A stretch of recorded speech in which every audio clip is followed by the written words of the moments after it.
And we're back for another episode of the Lakers Fast Break podcast. It's Gerald Glassford coming right back at you here from Lakers Fast Break, Pop Culture Cosmos, Inside Sports Fantasy Football, and Game Source. We truly appreciate everyone out there listening to all of our great shows. And if you can, please give us that 5-star review on Apple Podcasts. Plus, if you can like, share, subscribe, follow, or do anything that you can to support us right here at the Lakers Fast Break, it is truly appreciated. Is it safe to come back out yet from last weekend? I'm not quite sure because it was a war zone last weekend here at the Lakers Fast Break at Lakerholics Roundtable, but I'll see if I can go ahead and come right back at you here. It's Gerald Glassford, Lakers Fast Break, but I've got on, see, there you go. Oh, got to watch out for LakerTom. He's going to be throwing more zingers at us, but he's in a better mood today because the Lakers look like, from all appearances, that they've made a great acquisition earlier today as we're speaking. So we're going to talk about that coming up in a sec. Who do the Lakers get? You'll find out. Plus, we're going to be talking about more rumor mills because we're going to take a trip down the rumor mill. Plus, we're also going to be talking about a lot of other great things as well, including, should we have a crowd at the Staples Center or not? We're going to talk about that coming up. And also, who will or will not pick up their option for the Lakers Fast Break as well. But guys, it is Dennis Schroder. Dennis Schroder is the actual, hopefully, newest Laker, and in what is the first transaction just before the trades really get underway. Sources say, and if Shams and Adrian Wojnarowski are already reporting it, must be true, that the Lakers will be going ahead and sending Danny Green to Oklahoma City and the number 28 draft choice that they have to draft first. It's so funny because according to the Stepien rule, you can't actually trade all your first round picks, but you can go ahead and draft someone, then trade them 5 seconds later after you draft them. Oh, that's really good. So that's what they're going to be doing right now, I guess, according to all sources, is that Danny Green and the first round draft pick in this year's draft, number 28, will be going to Oklahoma City for Dennis Schroder. And here today to talk about that and so much more. First off, I'm going to go ahead and hit him up. He is the MagicMan for Lakerholics.com. Be part of the conversation today at Lakerholics.com. It is Sean Grice. And Sean, your thoughts on the trade for, we're still trying to figure out how best to say his last name, but I'm going to say Dennis Schroder.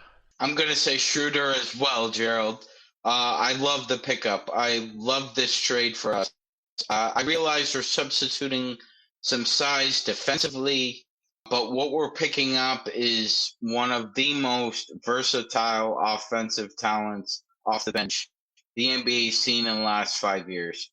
Whether he's been in Atlanta, OKC, back to Atlanta, back to OKC, he's always been a threat to be the sixth man of the year. He's improved exponentially since he first got into the league. He has a three-point shot now. And one thing that Tom will love about Schroeder is his ability for the lob pass. A large percentage of assists come off the lob pass, whether it's in transition or in half-court offenses. He really found some chemistry with one Steven Adams, and I think he can replicate that with AD and JaVale McGee, who I believe will pick up his player option. Well, we'll see about that as far as it's concerned. That's coming up for the option portion of the program. But I wanted to ask you this. Jamie Sweet, who's going to be giving us 5 great things on why, well, maybe not here now, but 5 great things I see coming up, and Dennis Schroder will be a part of it. I want to give you this rundown real quick, Jamie Sweet and everybody out there. His last year in Oklahoma City, 19 points a game, 51% from as far as his overall field goal percentage, including almost 39% from three-point area. Really good numbers, really solid numbers. Best year of his career was, I think, second or third in the running for sixth man of the year. Played a very, very integral role as far as the three-guard offense in Oklahoma City. Again, size will still be a little bit of an issue, so you're concerned about that as far as in the playoffs. But as a playmaker, as a scorer, consistently, and as someone who has a respected outside shot, this definitely is a bonus for the Lakers. I think it's a huge pickup. I think it's one of the, it's funny because they're both on expiring deals. So you're basically swapping one for the other plus a pick, whoever that ends up being at 28, which you can make the argument that Danny Green had such a not really visible impact on the playoff, but statistically he had a huge impact on our NBA Finals run. He was on the floor, we generally played well. Whether he shot well or missed wide open threes or not, notwithstanding, and the periphery that went with all that. But I have always been a big fan of Dennis Schroder. I kind of feel like he's if you put Danny Green and Rondo in the same body, like he's a little bit better of a shooter than Rondo, not quite the passer that Rondo is. He's a little quicker than Green is, and he's quicker than Rondo. I think he's quicker than Rondo at this point. Rondo used to be so quick. He's lost a step up, at least though. Age is the difference there. Totally. Like you're getting the younger, better version of Rondo who already shoots better than Rondo probably ever will. I mean, I will give Rajon a lot of credit for really getting that wide open catch and shoot three down, which he hit very well for us, and I hope that he continues to hit well for the future of his playing career, save when he's playing against us, should he not return to the Lakers. I don't necessarily see this as taking away from Rondo's ability to return. It's a great trade in that you're swapping youth. You're going to get his bird rights next year, so that should you need to go over the cap to re-sign him along with making a big trade, or if he plays so well that you can sign and trade him to have like a key piece for another team, say Milwaukee, moving forward, which will definitely need point guard help going forward. They're a point guard mess over there. I'm amazed that they're not interested in Chris Paul for some reason. It must be that OKC must look at the contracts they're trying to trade and be like, we don't want Eric Bledsoe. We don't want, we don't want all these guys. So nobody wants his cap situation, including Milwaukee. Well, so I think I'm surprised that it's a great trade. Well, I'm surprised that they want another first round pick, because as Adrian Wojnarowski described it, I think 16 first-round draft picks for Oklahoma City before 2027. That's a mind-boggling number. That's more than an entire team of first-round draft picks. That's crazy. No, it's ridiculous. Well, they're going to have to give some of those away to get rid of Chris Paul. Like, that's what it's going to take. Somebody's going to have to get like 5 first-round draft picks to also take Chris Paul. Like, yeah, exactly. LakerTom, you take a first-round draft pick. Jamie Sweet, you take a first-round draft pick. MagicMan, you take a first-round draft pick. Everyone have a first-round draft pick. They're going to make it rain Oprah style, man. That's how you're going to get rid of him. You're not going to get rid of him. His contract is it's a third. It's over a third of the salary cap. Yeah. I mean, that's one guy sucks up a third of your cap. Like, at his age, like, who needs that? And the same thing's going to happen with Russell Westbrook, except it'll be even more untradeable on down the line. Somebody else is going to have to shut. That's the other thing. Maybe they're looking at one of the two. Like, they're going to have to get rid of somebody. Well, Russell's on Houston now, but point being is, I think that they're going to probably attach like 4 or 5 first-round draft picks in various stages of the round to get rid of Chris Paul. That's my. Even though Chris Paul has 2 years left on his contract, it's going to be easier to unload him because of all those first-round draft picks than Houston going to be trying to unload Russell Westbrook. Although I have a feeling both will be on the move. I just have a feeling both will be on the move. I could see a Westbrook for Bledsoe and like another couple of guys to make the salaries work. Send him, which would be devastating in terms of transition, but terrible in terms of half court for Milwaukee. But Westbrook's going somewhere. I don't see how they can run that back out again. I think they might both be going somewhere. It's just everybody's going to want Harden, and I don't know who wants.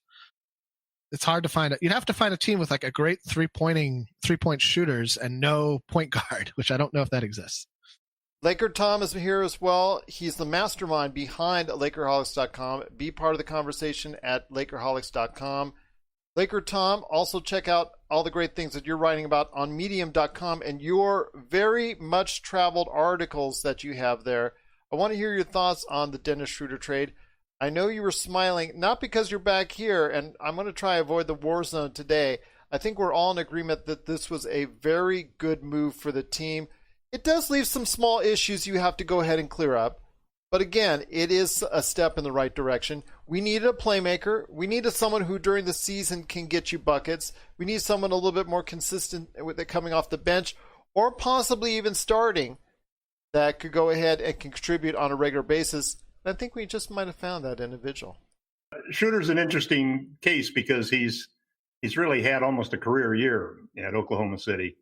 A couple of the things that just weren't covered by the other guys is Schroeder's defensive rating was 103.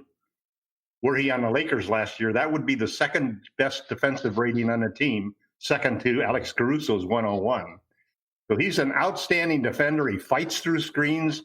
In a lot of ways, he reminds me a lot of Avery Bradley, that he's going to be able to be that aggressive on-the-ball guy. He's got a little bit of nasty in his attitude, too. You know, he's not a guy you push around. And so he's a real fighter, and I think we're going to see him.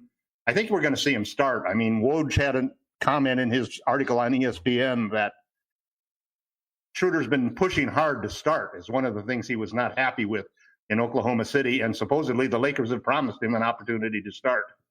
And if they're looking to re-sign him on a long-term contract, which is also confirmed by Woj, then starting is a big part of that whole situation. So I think he's going to replace Avery Bradley as a starting point guard. There's a lot of talk that the Lakers have already been talking to Wesley Matthews, who had signed a 1-year minimum contract with Milwaukee, started every game. He's been an excellent defender. His defensive rating was like 98.6, the second best on that team behind Giannis. So he's a couple of inches shorter than Danny is, but he seems quicker from the times I've seen him. He's still in his mid-30s, though. Let's put that in perspective. He's 33, I think, and Danny's 34. And he did have the Achilles injury. Younger. He did have the Achilles injury. So to let you know that. Yeah. But I think that he's the guy that they have in mind because he can guard the bigger guards. But he can hit that's three. One of the problem that Dennis has. Dennis is not going to be a guy. They're going to hunt him and switch him off. Yeah. He's not Lou Williams, who just is a no-show on defense. So he's going to be pretty good defensively. But he, like you said, he leaves a couple of moves that we have to make. One of them is to replace Danny Green. Yeah. Hopefully Matthews will be that person. And it seems like the Lakers, if Rob is doing the same thing with Matthews that he did in this situation, he's already got him lined up. And then the other move down the road, obviously, is the center position, which we'll get into later. But I like the move a lot. I think there's a couple of things that are also special about Schroeder and how he fits on the Lakers. One thing is that he is a finisher. He can shoot a mid-range off the pick and roll. He can finish to the rim with a floater, and he can get to the rim. He's in the 80th and 90th percentile on everything going to the basket because of his quickness. Those quick drives that you saw Rondo do in the playoffs are exactly the bread and butter. He drives to he shores a third of his baskets driving to the rim. The Lakers are dead last in the league in drives to the rim. I mean, that seems amazing when you count the number of times that we dunk the ball and so forth, with LeBron going down there and so forth. But we basically are an outside shooting or a low post team. We don't really have a lot of drives, and most of the drives that we make are drives to set up shooters. They're driving dishes. So we're going to get a lot more. He reminds me of what we were hoping Deion Waiters would be. You know, a guy who could get to the basket and really punish people by getting in there and beating them off of the dribble. The big benefit is that Dennis, you have to guard him close, which opens up his quickness because he's turned into an excellent shooter. There was a great video. He's also, like KCP, a client of Lethal Shooter. There's a great video that I posted on LakerHolics.com showing Lethal Shooter working out with Dennis, and he's actually got a little bit more of a jump. He used to shoot just a total set shot, and he's leaving his feet a little bit now on that jump shot just to get a little more power from the legs on it. So hopefully, you're gambling, but here's a 27-year-old guy. He's in the same championship window as 26-year-old Anthony Davis. It's a perfect fit with a young Caruso and a young KCP. I agree with Jamie that I don't think it detracts from Rondo coming back. Rondo wasn't going to be the starter, and I think Schroeder is going to be the starter. But what it does is it takes away some leverage that Rondo has with other teams, because he's trying to get the non-taxpayer $9.3 million MLE, and most teams are going to only be able to offer him the 5.6 taxpayer MLE. So there's a little leverage there. The big concern probably is the 2-year contract, 2 or 3 year contract. Rondo and KCP both want a long-term deal. And that's what the Lakers are probably not going to give them. So, but the other hand, if we lose Bradley, we lose Rondo, we lose KCP, KCP because he's a clutch client. I think if we lose him, there's a good chance that we may be able to turn that into a sign and trade, because they don't want to hurt LeBron's situation by letting KCP go all alone without getting any compensation. So I think there's a good opportunity there that we might. I posted a couple of trades. One was a wild wish trade for Christian Wood, which probably ain't going to happen. Or Luke Kennard. Luke Kennard would be an interesting swap. 40%, 3 years of 40% 3-point shooting, 90% free throw shooter. There's a lot there to like in either one of those situations. But I think that's the real wild card that comes from this deal, which is Kyle Kuzma is still a Laker. That's the huge part of this. Rob was able to get that deal done without giving up his number one trading chip. Absolutely. So that's a good thing right there. Yes. And that trading chip is going to get traded because next year he will be a restricted free agent. The last thing we want to do is to lose him for nothing. Exactly. Everybody has money next year. Because every team is going to have cap space. And he'll want it to make it rain, of course. Kuzma will get traded now or will get traded at the trade deadline. One of the other. I think the deadline. Well, we know you've been saying that for the deadline for everything. It makes the most sense because you're going to funny season with only 72 games. When is the deadline? We don't even know yet.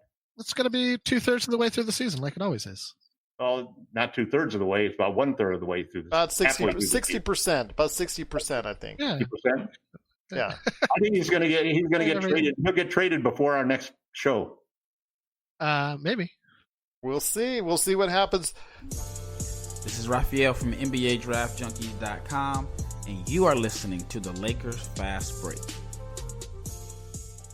Check out what's been going on with the Pop Culture Cosmos Show and the PCC Multiverse. I see the potential for basically like another Netflix kind of paradigm shift where here comes this other major player. They have a ton of resources. Apple could change the way that entertainment is consumed. They say it's the only time this year that you'll have stars from each brand battling each other, and we know it's not going to be the case, but they like to say that, and more power to them, I guess. Well, it's a big first step, bringing all those superheroes together. There were definitely some parts of the movie that I really enjoyed, and then there were some parts that I thought just kind of fell short of expectation. Part of it has to be something to do with how it's being promoted, and this is a thing where audiences do not agree with critics. That's the Pop Culture Cosmos Show. And the PCC Multiverse, every week on Apple Podcasts. And over a dozen of your favorite streaming and podcasting options.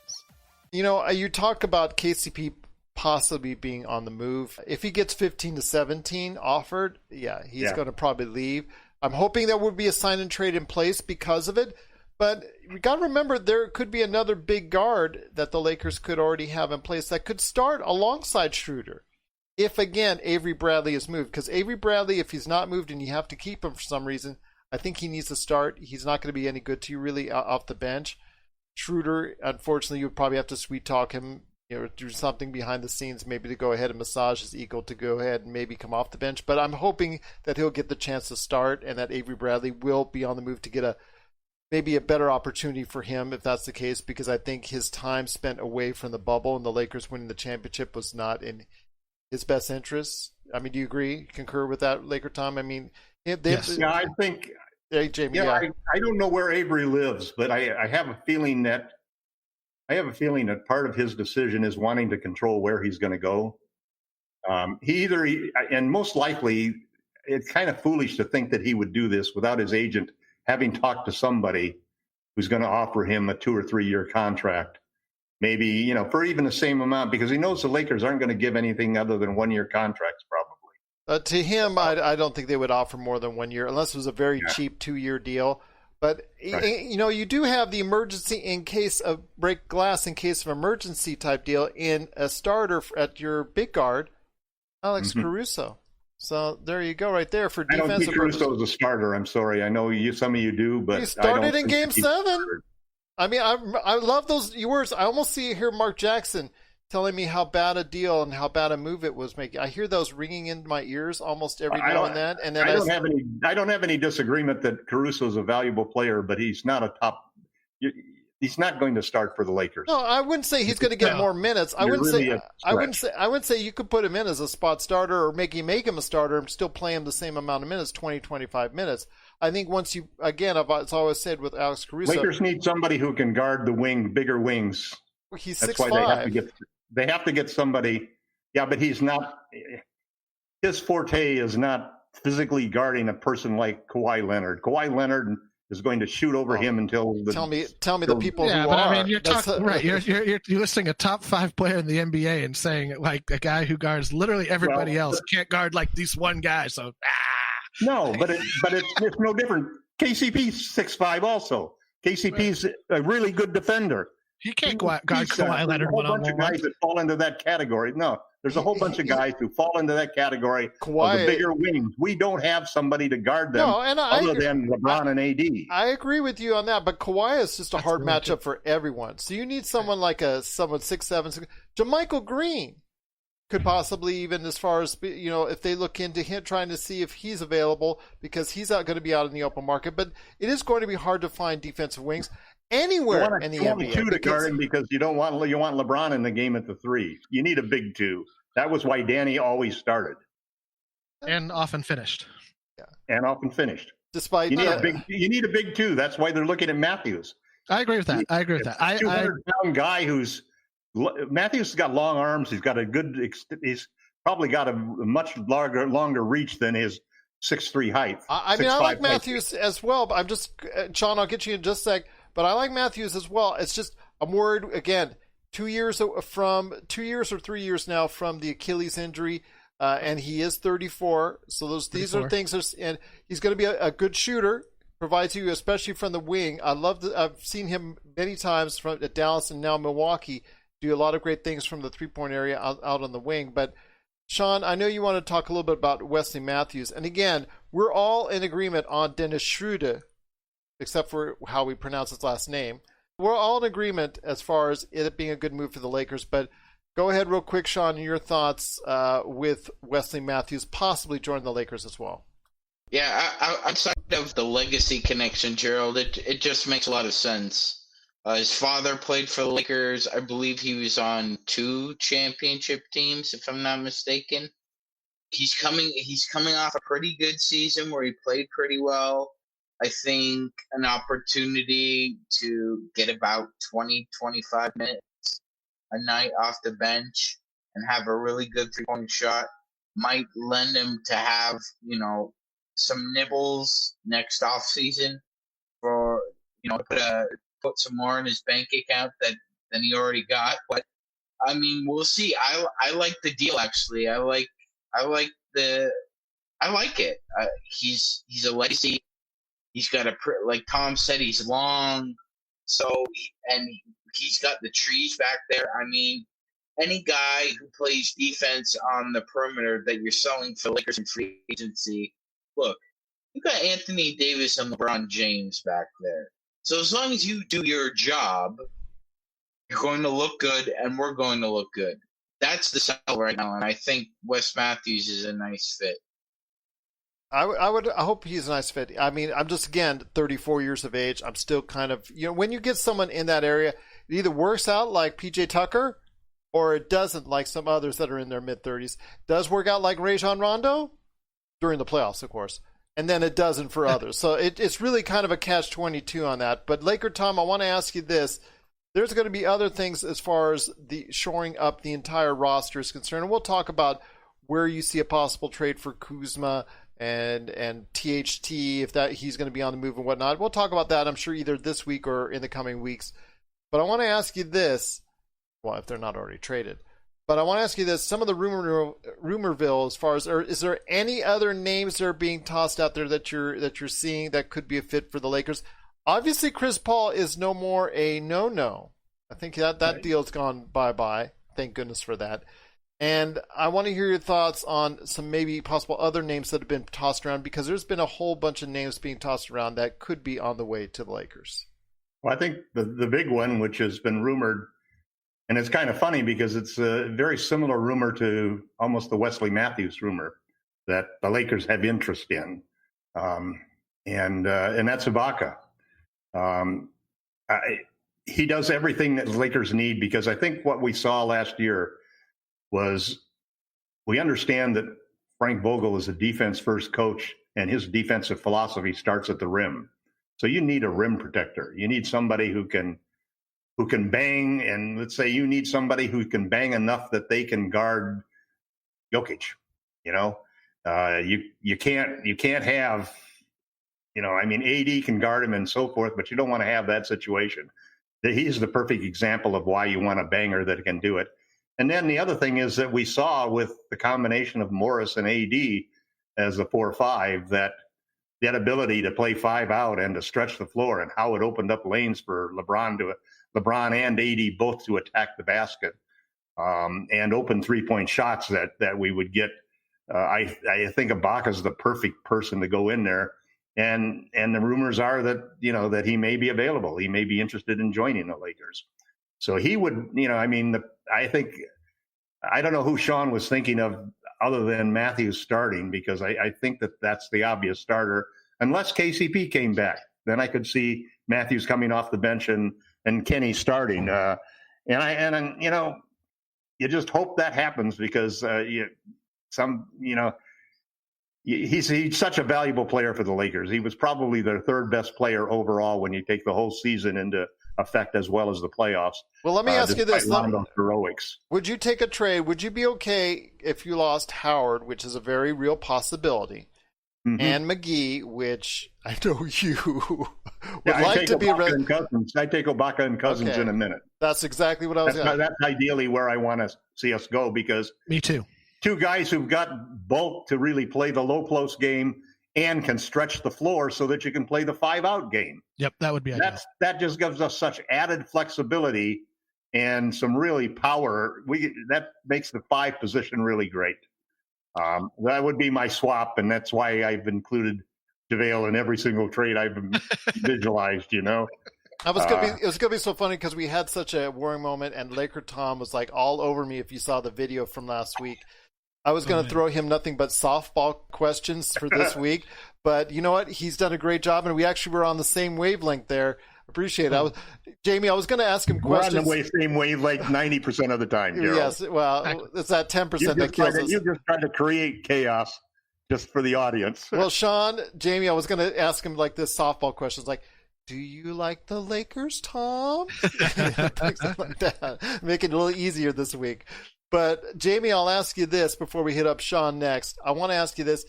I mean, you hopefully see those signs of how the team is forming, and it all sounds great on paper. We've had this before and gone through this before, but I always worry, though, when we have too much of a mix of mid-30s, because you never know what you're going to get at that age. Some of them are living off of former reputations. Getting Serge Ibaka, it would be great. The Serge Ibaka that I know. Could he still be the Serge Ibaka that we know in flashes? I'm not expecting it every game out. Anybody who is expecting Serge Ibaka at 30, 33, 30, 32, 33 in that 31. age? 31. 31. Okay, so he's still good. But anybody who's expecting these mid-30s, like for Wesley Matthews, to appear time in, time out at that high level, that's one thing. You want them to show up when it counts the most, but be able to go ahead and provide enough effectiveness during the season. That's what I think I'm counting for. I think that would be wise, and I think the key adjective you used there was in flashes. Yes. I think that's going to be. I mean, that's any bench, right? Like that was like frankly, that was the recipe for success for Laker benches of yore, right? Like, we have like these three kind of aged vets who come in and do, like Ron Harper. I don't need you to play 25 minutes a game, Ron Harper. I need you to play like 15 great minutes, smart minutes, mistake-free minutes, maybe even hit an open shot minutes. And that's all you're going to ask Ibaka to do. It's all you're going to ask even Cousins to do, frankly, at this point. Like, if they can provide more, if they're better than that, well, that's just gravy. But, if you can get 15, 20 minutes out of guys like that a game, you got AD and LeBron. All of this is sort of like deciding like what is also going to be on the Thanksgiving dinner table, right? Like, we got our turkey, we got our mashed potatoes, like we got the two main dishes, like they're solid, like they're delicious. There's no walking away. We're talking about the cranberry sauce. We're talking about the stuffing. We're talking, you know what I mean? Like, don't forget the chocolate cream pie, man. Oh, that's just me. That's dessert. That's dessert, and that's banner 18, right? And tamales. Tamales. Gotta have hot tamales. Hey, as a lifelong vegetarian, I've had lasagna for Thanksgiving. I've had tamales. I've run the gamut. Everything but turkey, my whole life. So, but never, not once. I was born and bred a vegetarian. I mean, we can talk about it on a different podcast. Point being, I just think that for guys like that, 20 minutes a game at best, and I think that exactly what LakerTom said, like one of the keys to our ability to have great success, both in the playoffs, NBA Finals, and throughout the regular season, although the lineup was a little more static during the regular season, was our ability to adapt to the matchup. Our ability to adapt to the matchup was elite in the playoffs. It was obviously the best because we won. But, I mean, on top of that, you could argue that the way that Frank Vogel could take a player out and completely change the tenor of the defense, and I'm not even talking about how we score, just the way that we can disrupt the other team's offense was just such a huge key in us having the success that we did in the playoffs. So adding guys like Cousins and Ibaka further adds to that. Now, if McGee opts in, that's kind of a weird scenario. I feel like you don't need McGee, Cousins, and Ibaka, and I'm not sure which one would be the odd man out, because I don't know how true the rumors are of the handshake agreement with Cousins. I would imagine it's in place because he's just been around the team for forever at this point. And either he's like moving into El Segundo and just gonna have a little apartment there. And I'm here. Right, hey guys, hi Rob. Right, how you guys doing? You guys need anything? Where's my going to get ring? some coffee. Like, I'm not sure. Yeah, exactly. But I'm not sure like what that would entail. And I will say this: there is still the potentiality for a KCP and McGee and Bradley mega sign and trade. Somebody could really be into KCP, and we could throw we could make the money work. And I think the McGee Bradley salary combo is about 12 million, just under 12 million, I think. So I know that the Chris Paul rumor mill won't die down until he's somewhere else. And with the potentiality to sign and trade KCP, it's kind of still alive and well. Why OKC would want to do that, I can't say, but it's there. The possibility is there. I think it's been from rumblings from him, Dennis Schroder. I think that's probably the reason why he's out. And to the Lakers' benefit that they've got him. And I just there. But Sean, I want to hit you up with this, my friend. It's time for the option game. So who will take their option coming up? And we're going to start you with a tough one. Avery Bradley. So will Avery Bradley take his option or decline? Since it's been confirmed that he's changed representation, I'd like to change my answer from a couple weeks ago, Gerald, and say he will now decline his option and enter unrestricted free agency. I have a tendency to agree because he maybe if goes, let's say he gets maybe a 2-year deal, maybe for like 10 million or 11 million, 12 million, as opposed to what he's getting now, 1 year 5. Maybe it works out, the math works out better for him. Maybe a 2-year 9 or something like that. Just something where he has a little bit more stability going forward than what he has now. That might be the case. He lives in Austin. I think so. He still lives in Austin? I think so. I believe so. I think Mavs.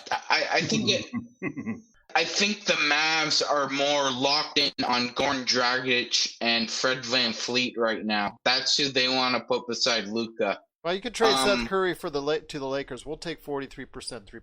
Yeah, no kidding. Luka would kill. Luka would kill.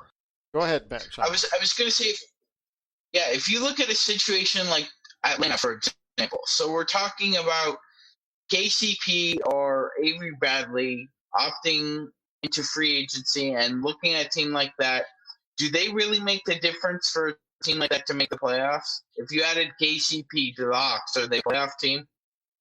No, not necessarily. I don't know. I think they would need one more player. Not necessarily. But right. And I think it's less obvious for KCP and Avery Bradley to end up with a contender for just one reason. All those contenders want to create as much cap space as they can for Giannis. So any contending team that signed Atlanta's going to go after him. Put options. Yeah. They're going I to think throw a lot so, of money. Tom. It's going to make it rain for KCP, so he's going to be a happy camper. It's got to be a team that has a lot of cap space because it's not a team that's looking for one piece, like Sean says. It's a team that's got enough money to buy 2 or 3 pieces.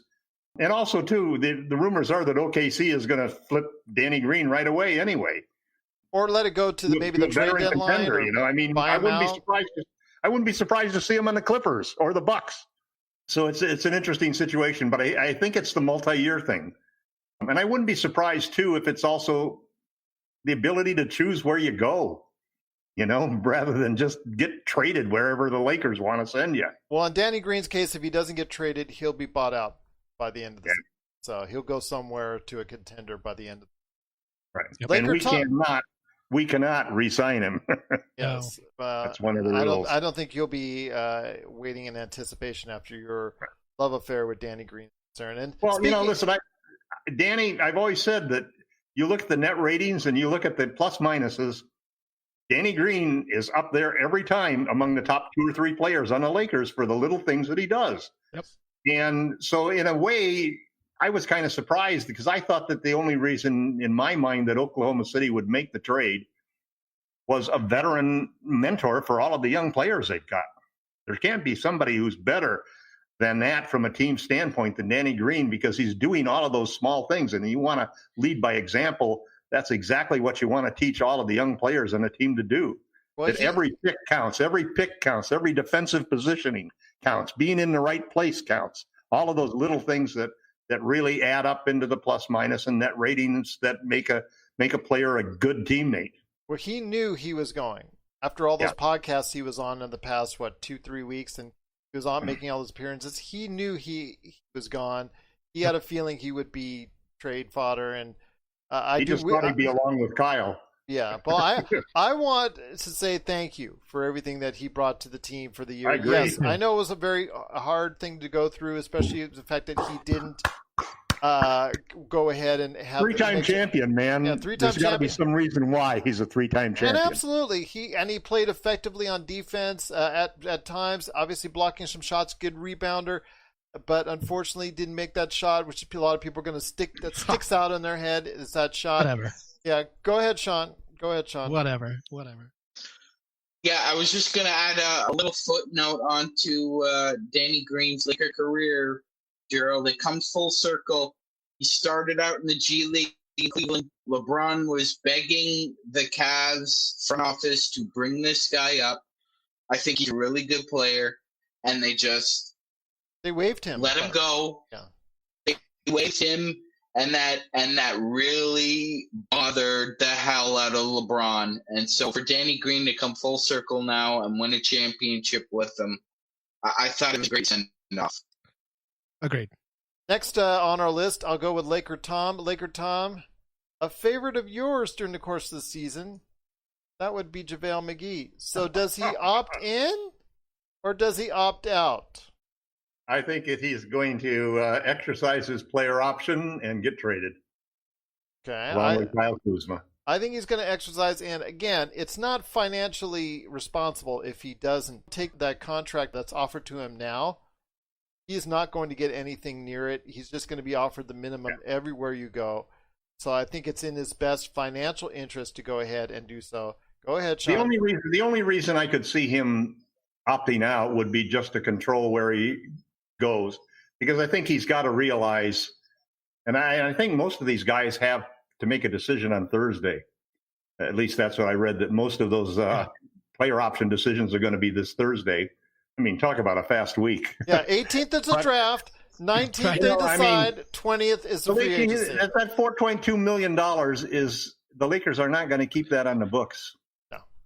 I mean, they're not going to be able to get rid of Luol Deng's contract, so they're going to have to. Doesn't seem like.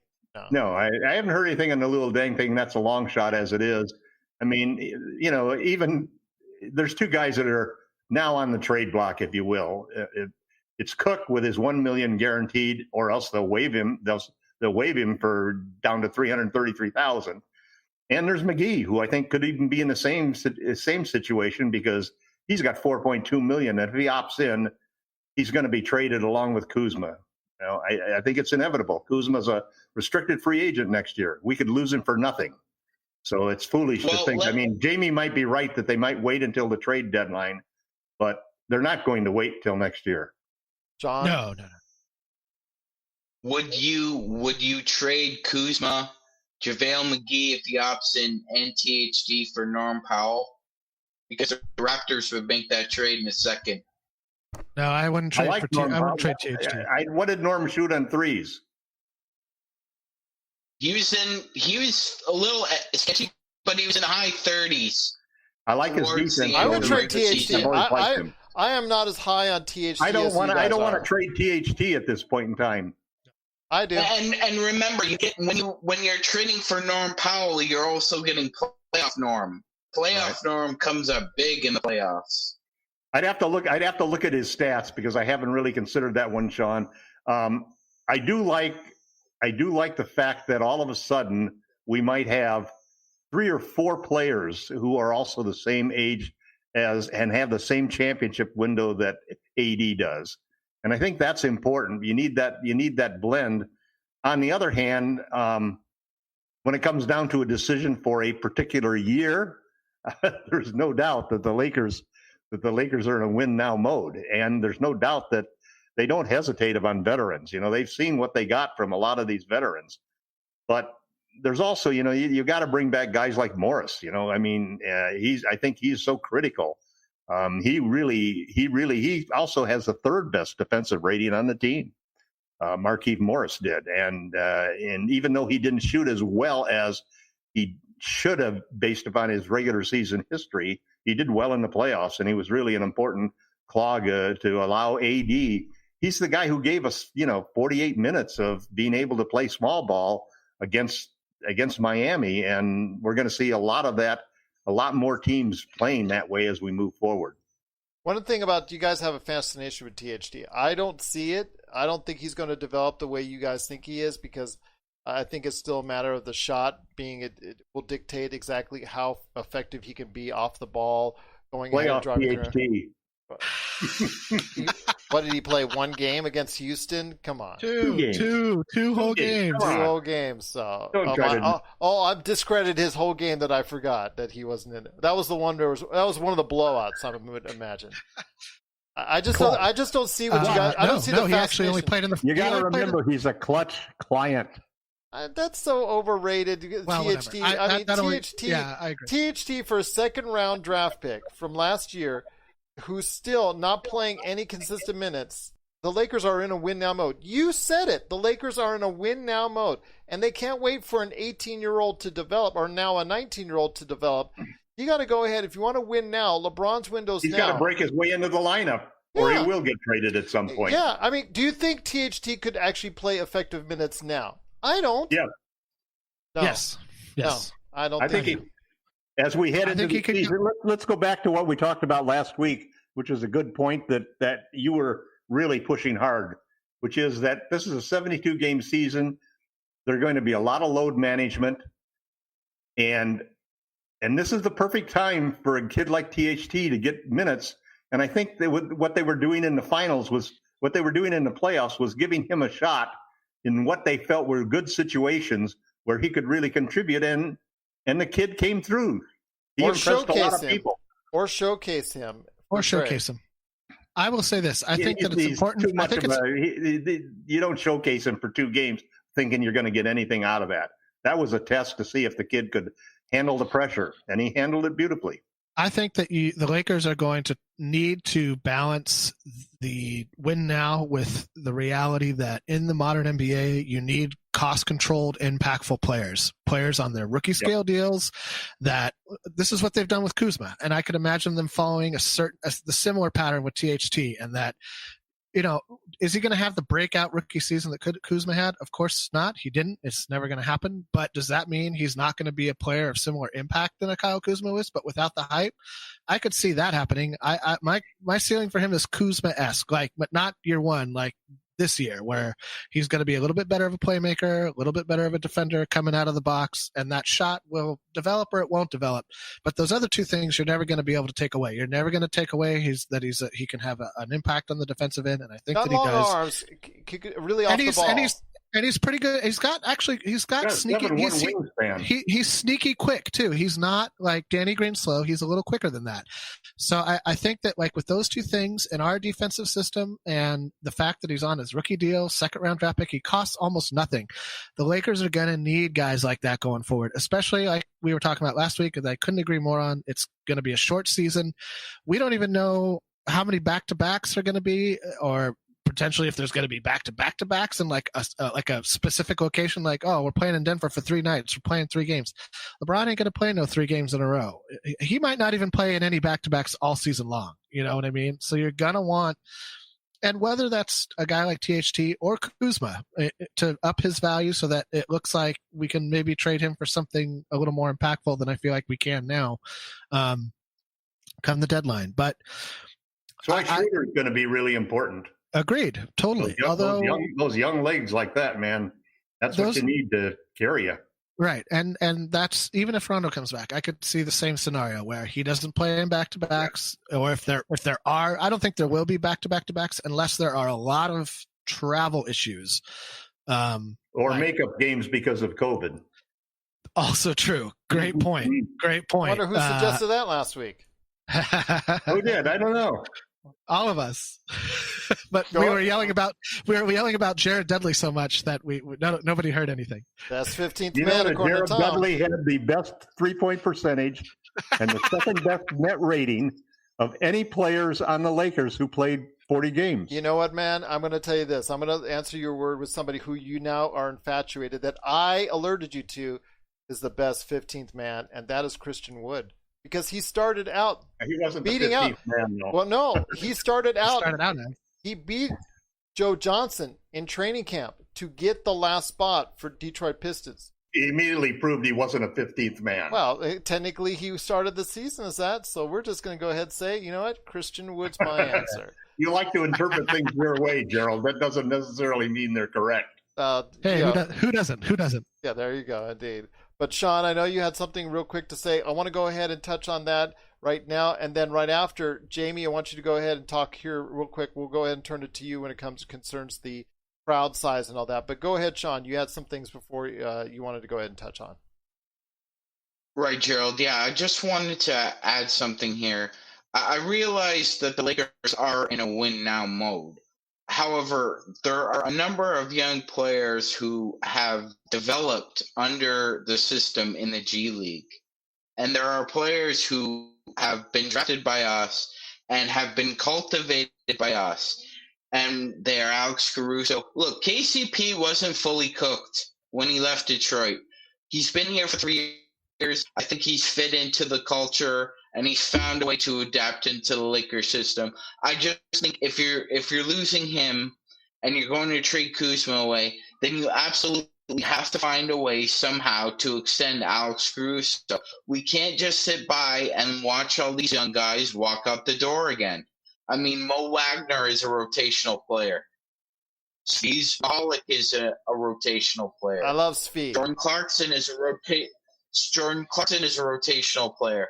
I mean, Rob finds guys who are rotational players. We need to find a way to keep one. Rob wasn't Jordan Clarkson. Jordan Clarkson was. No. I'm just saying with other players, Alex V. Yeah, I know. Like the Washington Wizards are the Lakers East, and so are the New Orleans Pelicans. But I understand. And Svi Mihalik, I really was sad to see him moved, and I think he's getting the opportunity in Detroit, and will get so this year if he's not traded. We'll get a great opportunity to showcase his wares. I still remember the year that they drafted him, and Jay Bilas, all he could say, well, his arms are short. Well, his arms are short. Well, he's playing in the league now, and he's getting a good return on his short arms, shooting very well from three-point area and actually contributing. Although it's not to a winning team, I hope he does get a chance to go ahead and prove his worth and maybe prove Jay Bilas a little wrong at the same time. We're signaling the ref for a quick timeout, but we'll be back with more of the Lakers Fast Break podcast. Hey Lakers fans, looking for the best place to go for up-to-date news, information, original videos, articles, podcasts, opinion pieces, and discussions about the world champion Los Angeles Lakers? Well, look no further than LakerHolics.com. With a legion of followers always there talking about everything Lakers and the NBA, there's no better place to go to share your fandom as the team heads toward another championship run. So stop by and be part of the conversation today at LakerHolics.com. But you're right, we won't be talking about the NBA draft here now. I still hope to do something this week in regards to the NBA draft. Look out for that. In fact, I will also have a live interview, if you're listening to this, with Mike Lenoir, NBA draft hopeful, that we'll have on the air, that I'm going to also air this week. But Jamie, before we head on out, one of the things I also want to ask you is this. You mentioned to me about how the Lakers, and this is something I posted about last week on LakerHolics.com when the announcement first came out, that the Lakers will not be having any crowds, not even Jack Nicholson. Well, actually, you know what? Jack may have his own seat and everybody else is gone. But Jack, there still will be no crowds for the Lakers games at Staples Centers this year. I think that would also probably include the Clippers as well. I'm assuming if you're going to have one, maybe, I don't know. It'd kind of be weird if the Clippers had their crowd and the Lakers didn't. But be that as it may, Golden State has announced they're going to have up to 50%. Is that correct? I mean, that's their plan. That's their hope. That's what they've submitted to the state of California. That's their new arena. That's their new arena going, hey, this costs a lot. They built it with their own money, too. And they're one of the, I believe the LaCoves are partial owners of Chase Center, which is another determining factor. I mean, the Lakers have nothing to, they don't own Staples Center. They're just tenants. Yes. So you could see a world actually where the Clippers decide, hey man, we need to make some inroads in Los Angeles. We just got railroaded out of the playoffs. We are not on an upswing. We don't have the hype. Steve Ballmer is trying to open his own arena in Inglewood. Thank goodness they're keeping the Forum. They are keeping the Forum, which is great news. I mean, it just makes sense. It makes sense to have like a concert venue there and keep the sporting where they are. That's what Staples has done a pretty good job, unless it's like, huge acts. But anyway, I could see a world where they put their little players up over the banners and make Staples Center their quote unquote home, and have, luxury box and whatever spot attendance is allowed. I actually think it would behoove the NBA to play outside. They've done it before. Obviously, early on, it would be a bit of an issue in some places, but by the time spring rolls around, they should try to play as outside as much as they possibly can. I think it's a good idea. The NHL does it. The NHL it doesn't make sense to me that they haven't considered it more. I can't wrap my head around that one. It seems playing in Dodger Stadium. There's a million places all over the country. Point being is that everybody's going to want more revenue. The players are going to want more revenue. The owners are going to want more revenue. The BRI is only going to go up if fans come into games. I think the Warriors' plan is kind of brilliant. I have some friends who have basically turned their homes into concert venues doing this rapid testing thing. They still socially distance people out. There's a lot that they do to make it safe. Mask required, social distance, and it's outside. They don't let people in the house. It's all in like large backyards. One of the benefits of living in certain places in Los Angeles. And so there's definitely a public interest in attending.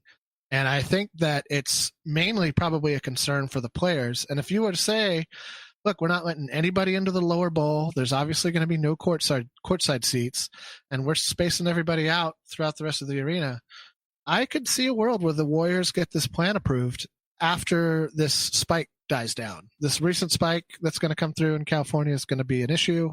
that's going to come through everywhere, but it's hitting California pretty hard. I could see in a world where, things are starting to change. There's more mask mandates. I think it could happen. I think the Lakers may actually end up reversing course on this if the Warriors plan gets through and there's a viable, it's going to be interesting because, we all the bubble was so successful that we got used to the NBA playing with 0 COVID cases in a way that we never got used to with baseball and certainly not football. So it'll be interesting to see how that ends up playing out. I think that a lot of teams will change this stance from now, today, in 2-3 months on down the line.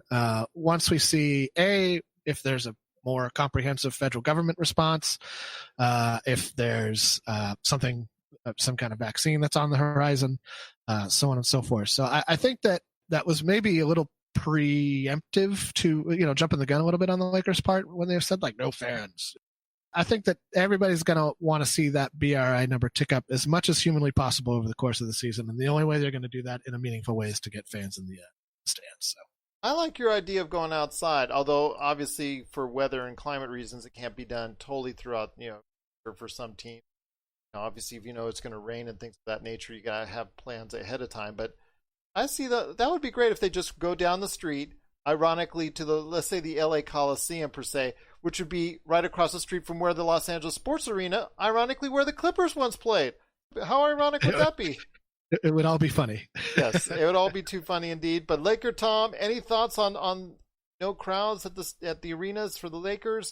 Looks like some other arenas don't share that same. One of the things that was put out, and when the league first put together all of the strenuous protections for the players in the bubble, was the quick testing that they were doing.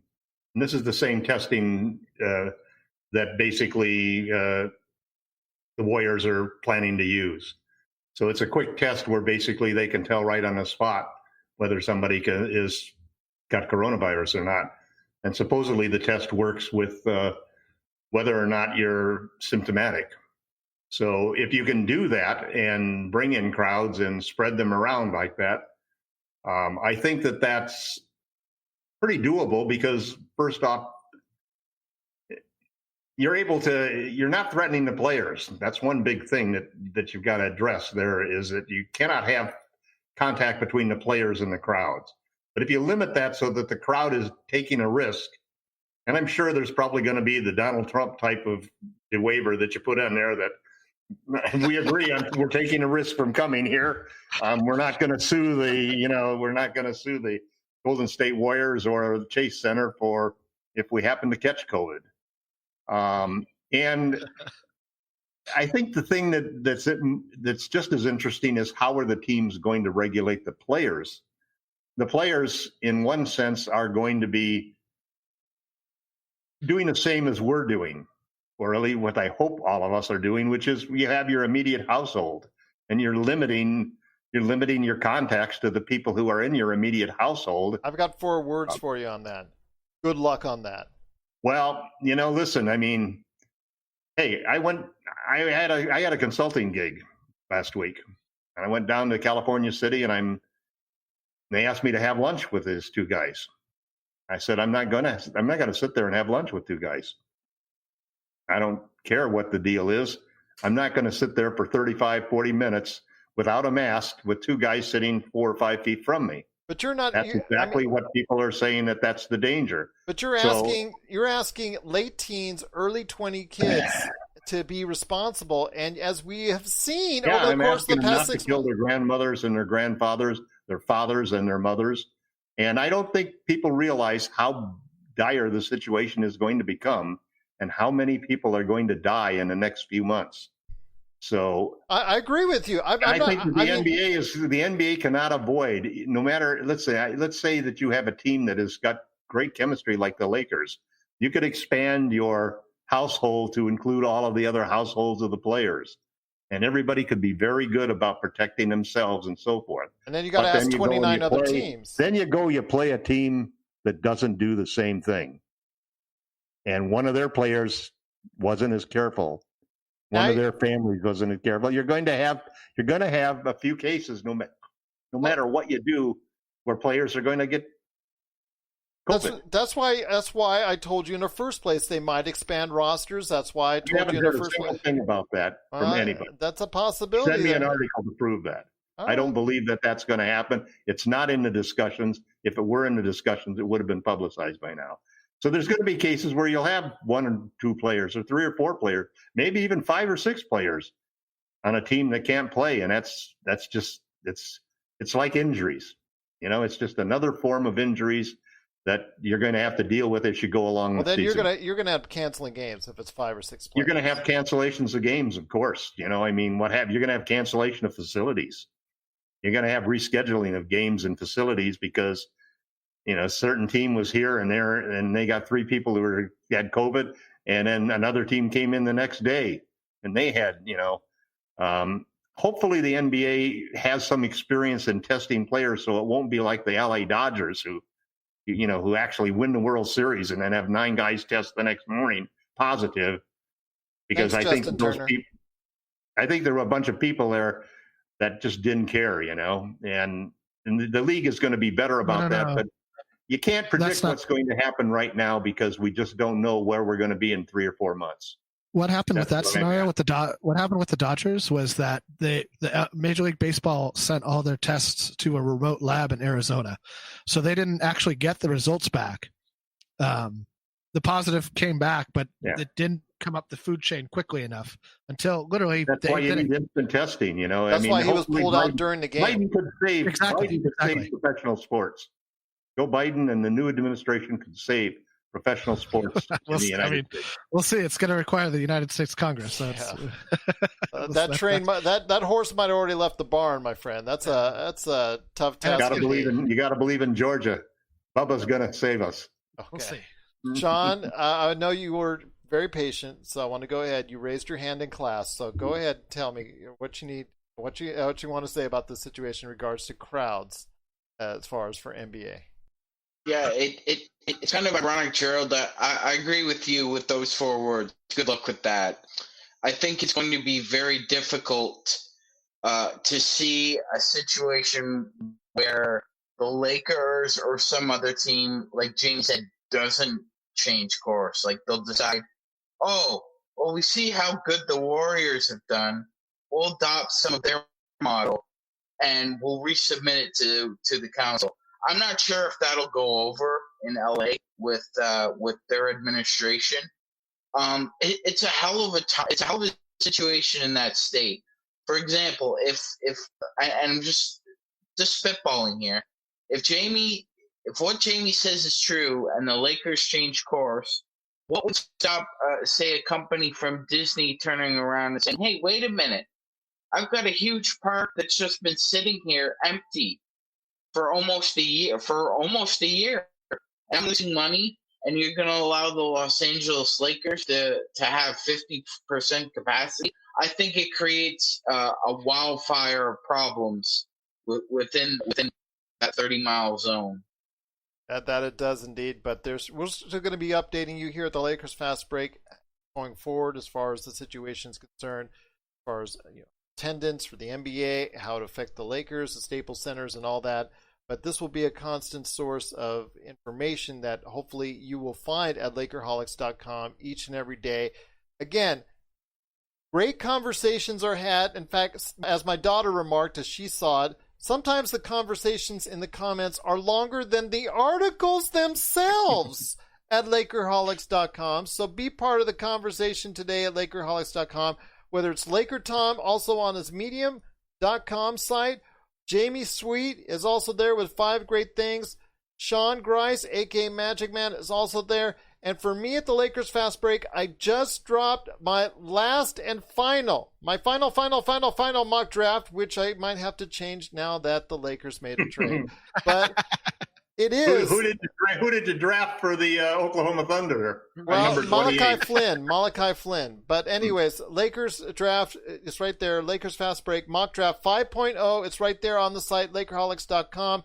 Also, as well, I want to go ahead and mention not only have got coming up this week in regards to NBA draft, and then also as well Got Mike Lenoir coming up for you, and also Chris LeBron coming up as well. I want to go ahead and tell you again, if you didn't get a chance, the Lakers retrospective.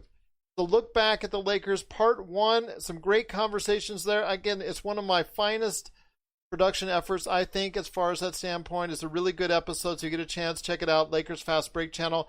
We also have Lakers Roundtables, also there available, including, where LakerTom gets mad at me a little bit, although it's edited for time and content. And then also another great conversation with Rafael Barlow from NBA Draft Junkies, where we talk about the latest news and rumors in the NBA, plus the NBA draft as well, which these guys didn't want to talk about or said was a moot point at this time. But you know what? It is now. It is now for the Lakers for the most part, unless they buy a second-round draft choice. So we'll see what happens. They will do.